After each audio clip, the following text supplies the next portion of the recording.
Hello everyone, I'm back with my Yisan the Wanderer Bard deck against Erebos, God of the Dead. And for those of you who have participated in my posts on Reddit, which I'll link down in the description down below for anyone who wants to see them, I really appreciate the feedback, and I was just trying to open up more feedback options and and give people who hadn't found my channel just by randomly searching on YouTube chance to see some of my stuff in case they wanted to see some more EDH gameplays. But I'll link them down below if you want to go participate in the discussions. I posted 3 of them. It was a bunch of cross posts, but hopefully the feedback that I got is going to be pretty good. From this point forward, a bunch of people talked about if I refer to my opponents as he, she, and the accepted method of doing that is by referring to them by their commander's character gender. So Erebos is male. So Pyro 420 Dead Monkey, I think, Dead Man, is going to be he. But if my opponent's playing someone like Derevi, Imperial Tactician, I will refer to them as a she. So they talked about MOBAs and how that's the accepted practice for that. So I'm going to adopt that from this point forward. And if I am slipping, catch me on it down in the comments down below. So I'm playing Yisan the Wanderer Bard. I have a pretty slow hand, but I think Trinisphere is going to be pretty good against Erebos if I can land it. So I'm going to keep this. Hopefully they don't have an insanely broken start, but Erebos is probably one of the best mono black in my opinion. So I'm going to keep this hand, and just a good luck, have fun from my opponent, and reply to my own. And I'm just going to land go. I'm going to jump some turns ahead.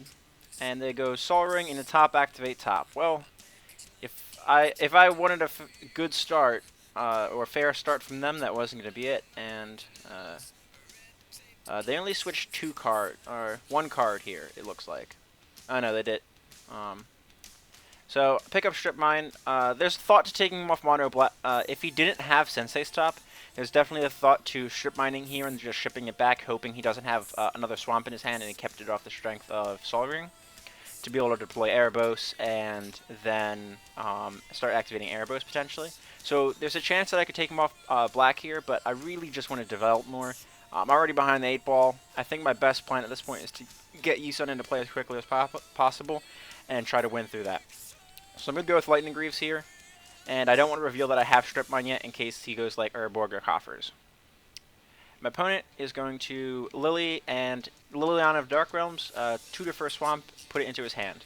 So I know he's got 1 more swamp, so my Strip Mine, holding the Strip Mine was correct there. So I could play land and Green Sun for 2 and get a variety of creatures, and hit Liliana, or I could just deploy Yisan here. Greaves him up because I'm not going to be activating him, so I'm going to do that. So Yisan into Greaves, hit Lily down to 2, and just I want to put pressure on her because if he gets this emblem and she does go up rather quickly, I can just auto lose to that, or the -3 is good removal against my deck. Granted, thankfully I have Lightning Greaves, so he can't do that right away. My opponent's going to top, and one hell of a turn there. So they top and then draw with top, deploy Mana Vault, and then kick Gatekeeper from Malakir, but they forget to activate Liliana, so that's pretty good. They played that swamp. I'm just going to leave this up while Liliana's in play. And they Gatekeeper my Yisan away. Alright, so that's fair. I'm going to go with a land. Sorry, Elvish Visionary first, in case I draw a land that I want to play more than just a forest. And just deploy another one. There's another thought to Green Sun for 1 here, but I really don't want to put something out that he can target with Lily in a couple turns. So it's plausible I should have gone for Green Sun at this point, knowing that he can't activate Liliana on his turn, and gotten something like my Arbor Elf or one of my other 1-drops into play right now. So I'm going to Greaves up the Visionary, and I think I ship the turn back. Yes, I do. So I probably should have Green Sunned here, especially when you see what his next play is. I'm going to just play it at normal speed. So he's going to tutor for a swamp, replay the top, activate the top, and this is just the strength of this early Sol Ring. It just compounded this issue here. And he's going to Mind Twist my hand away. Like, I lose Trinisphere, Seedborn Muse, Green Sun Zenith, and Strip Mine. Not that Strip Mine was going to be played, Forest would be played before that, but I lose 3 of my very good cards, and I lose the Trinisphere, and definitely should have gone with the Green Sun Zenith earlier. But that's what I get for holding on to it. And I was planning to try to get an Acidic Slime and take the Sol Ring out of play, because I would have been able to do that this coming turn, not this one, the following one. My plan here was to deploy Yisan, Greaves him up, and hit Lily, and I believe that's what I do here. Jump it ahead. Yep, and I don't attack Liliana for some reason, and I think this was a misclick on my part. I think I just F2'd through my combat step by accident, because I can run a 2-3 into a 2-2 with no problem. So my opponent goes with Pristine top draw, Pristine Talisman into play, deploy Erebos, take up Lily, and he's played both of those swamps, I believe. Let me clear the commander sections out. I pick up Whisperwood Elemental, which is probably my best card here. It's one of my few sources of effective card draw in the deck, in the sense that it puts 2/2s into play for me.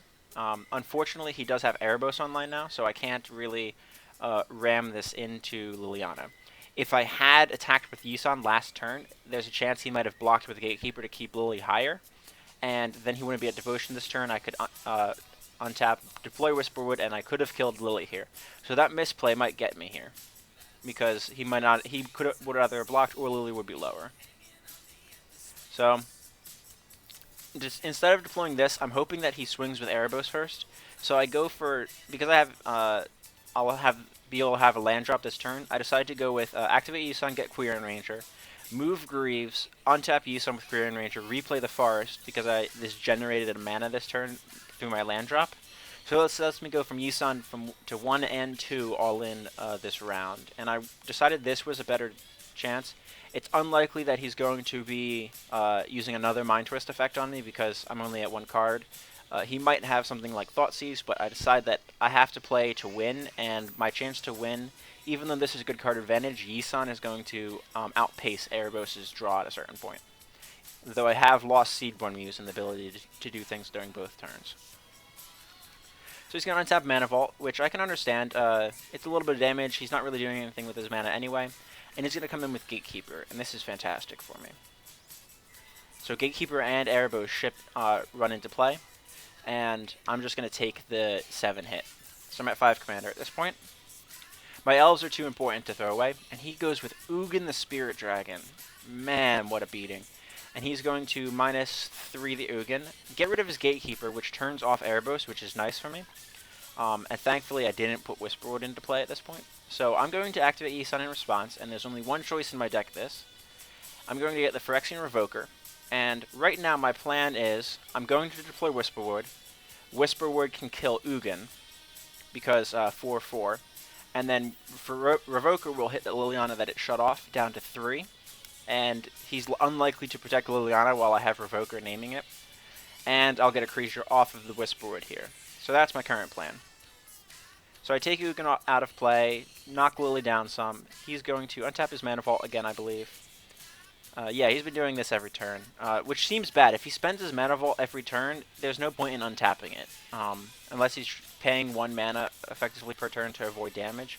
But I mean, he has Pristine Talisman anyway. So he's going to Fleshbag away my Forest, no problem there, and draw a card in response. I don't know why he's drawing here. It makes more sense, in my opinion, to do it during my turn, represent that he has something, and just draw 1 more time. So I get Wood Elves into play. And what's pretty convenient here is I can Grease up the Wood Elves. Wood Elves and Revoker will kill Lily, and I can dome him for 4. So Whisperwood's going to come in, hit him, down to 33, and Lily goes off the table. Even though I have Revoker naming it, I just want to get it off. I don't plan on expect Revoker to live forever. So once again, he untaps Mana Vault, deploys Thran Dynamo, so he's just got so much mana at this point. Phyrexian Arena, activate Erebos. So at this point, Erebos has drawn him, one more time, drawn him 6 cards this turn, or this game so far. And he started out with a lot more mana than me. So that's why I think Erebos is one of the best commanders. You can start out with a hand that's just all ramp in mono black, and he gets you past that point if you can stick a couple turns and get a Wrath like Ugin into play. The fact that he had Mind Twist just compounds the issue, because it stops my Trinosphere and my Green Sun. So this is why I believe Erebos is one of the best.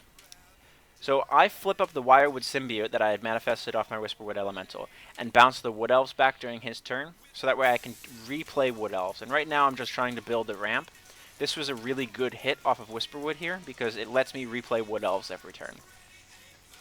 And now I have an option here. I can either bounce Wood Elves again to untap Symbiote or something, and then replay it and ramp one more time this turn, or I can go for Oracle of Moldiah. And I decided to play the Oracle here. I tried to be a little greedy. Maybe I'll get some land off the top. Yeah. Oracle, and I hit Azuri off the top. Unfortunately, because I played Oracle, I flashed that my Manifest is going to be in Azuri during the end step because of Whisperwood Elemental. So I crash into him here for 8, I believe. And once again, he's going to untap the Mana Vault. And at this point, he's just got so much mana, I can understand doing it. It's preventing him from taking damage. But he's spending it every turn as well, which seems odd to me. See, it's the first thing he taps. When something like this, he still has 6 black open. He could have tapped 3 of the black and still had draw, draw, draw off Erebos plus Mana Vault in this situation. So he's going to tutor with Liliana Vess and use Erebos to immediately draw the card, which is understandable. It's why he's good in there. And I have to assume this is his tutor target. So he plays Languish. I'm going to use Symbiote to bounce my Wood Elves and at least protect that so I can continue to ramp a little bit. And then sacrifice my Whisperwood Elemental to give all my creatures, when they die, manifested card. Unfortunately, my face down does not get that ability, so my Azuri is going to disappear here. And I figure he definitely got Languish because he was afraid I could somehow flip Azuri or use his Regenerate ability in response somehow. So I can understand getting Languish over something like Plague Wind or Ingarrick's Wake. Most of the Black Wraths prevent regeneration in the first place. And I believe he's going to hit me for 5 again with his commander here. Or, sorry, hit me for 1 again. Oh no, I'm going to triple manifest. So I get Seeker of Skybreak, a Forest, and Scrib Ranger. So Scrib Ranger is pretty good. And Vampire Hexmage comes down. Because his commander is 1, he doesn't even bother, was a 1-2 at that point, he doesn't even bother sending it in.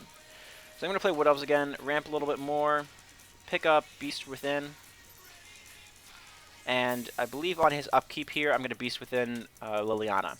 I just can't have Liliana tutoring again. Erebos gives him the ability to make that tutor a paid demonic tutor for 2 life, and that 2 life and 2 mana, so I just can't let that happen anymore. He's going to Sorin me down to 10, understandable. And thankfully I have this flyer, and he currently has no flying blockers, so I'm going to be able to hit Sorin down. I was worried that he was going to start taking up Sorin, which might have been more correct, and killing off my manifests. He's already taken control of this game. At this point, I'm at 10, or I was at 20-something life, I believe, with only 1 card in hand, a little bit of mana. Sorin can start picking off my creatures. He's got the blockers. I gave him the Beast. It probably would have made sense to start ticking Sorin up, because he goes up 2 a time. So if he lets 1 manifest hit Sorin every turn, it does not matter to him. And that means I have to sacrifice creatures. He has a first striking blocker to kill anything that comes in. So it's probably right to go up with Sorin instead of down, but too many people see him as a 6 mana set target player to 10.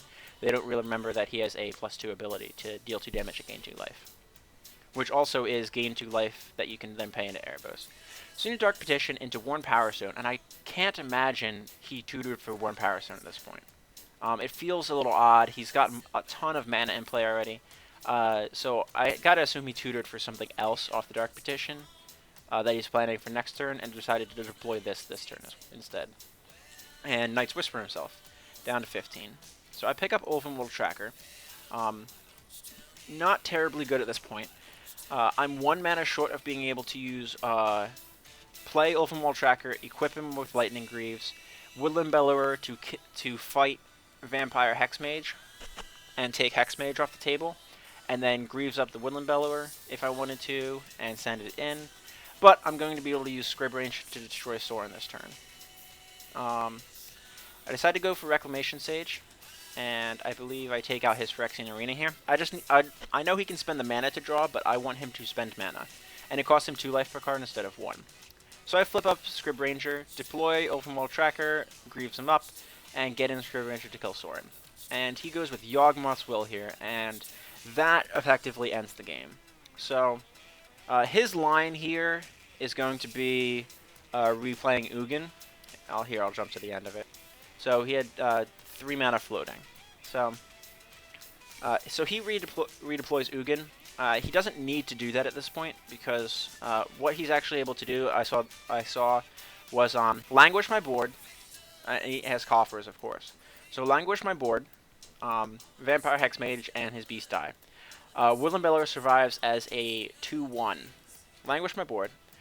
Replay Sorin, so he's going to be at 4 Devotion after that. Replay Liliana, that turns on his Devotion. Replay Phyrexian Arena, that puts his Devotion high enough to activate Liliana of the Dark Realms. To pump Erebos by the number of swamps, which is 10, which would be Erebos into me for 15, which would have killed me immediately. And I see that line, and I mentioned it in chat to him, so I concede here. And I wanted to, a lot of people were saying to post some of my worst losses, or my losses that can be taught from, and I decided to end up playing this one out, even though I got my hand mind twisted away, which usually spells the end of the game. But it could have, I made a few blunders. I accidentally F2'd through my combat step when I could have attacked the Dark Realms down to 1, or he would have blocked with his 2-drop, his Butcher of Malakir. No, not Butcher of Malakir, the Edict Vampire from Zendikar block. So he would have blocked with that, or put Lily down to 1, which would have been only the Phyrexian Revoker attacking it. I could have gotten a little bit more damage on him at that point. Not playing Green Sun Zenith when I had the option, and he had forgotten to use Lily to go up, and I could have gotten more mana into play that way. Not deploying Trinisphere on 3, knowing that he's black, he's most likely going to have discard. Trinisphere is going to be a good card against him no matter what. It would have slowed down him from being able to use the top effects, using Mana Vault. It just would have slowed him down a little bit, and it might have given me more room to play around. So I decided to concede here. I know he has the line. I mentioned that he had the line, so I'm just going to concede out of courtesy. I don't think there's anything that gets me out of Ugin going up here and killing my Woodland Bellower, because he doesn't have to -6. He just gets to +2 up to 9. And then he's 2 turns away. So next turn, I get something if it's not a creature. Granted, I can play Yisan and give him haste, because I believe Yisan costs 7 at this point. So I could Yisan haste him into Ugin, but I'm only dealing 2 damage. All I'm doing is sandbagging a turn. And then Ugin goes down, gets rid of Yisan, and then I just still have to draw something to deal with Ugin. He's got so much mana, though, that I decide this is going to be the end of the game. He's got Pristine Talisman to offset the Erebos life loss, but let's see, 1, 2, 3, 4, 5, 6, 7, 5, 6, 7, 8, 9, 10, 11, 12, 13, 14, 15, 25 mana on his turn, or 24 mana if he untaps Mana Vault and doesn't tap it, putting him at 21 mana. And then the following turn, he would be at 27 mana, activating Cabal Coffers. So I decided to concede here. The game's definitely over at this point. He's got more cards than me. There's nothing really I'm picking up. I don't think I can click this and replay as I can't. So I hope you guys enjoyed, and I hope you got to see. Sometimes you can still win the game and come back from behind. But his opening start into the Mind Twist was, I think, really what put the first nail in the coffin for me. Yisan can beat turn 1 Sol Ring into top, but it doesn't beat turn 3, I think, Mind Twist. I think it was, no, turn 4 Mind Twist after getting Yisan edicted away. It's just too many beats in a row. Clearing my board, clearing my hand is really where Yisan does not want to be. I want to have at least one of those as a resource, but he was able to deal with them in back-to-back turns, and that's really what sets this deck on the back foot before anything else. Into Planeswalker, Planeswalker, Planeswalker, which is also hard for an aggro deck like mine to deal with. I hope you guys enjoy the game. Don't forget to like, subscribe, and comment down below if you saw any other misplays that I make, or if you think there was anything I could have done better in this gameplay. I always like hearing from you. Hope to see you all in the next one.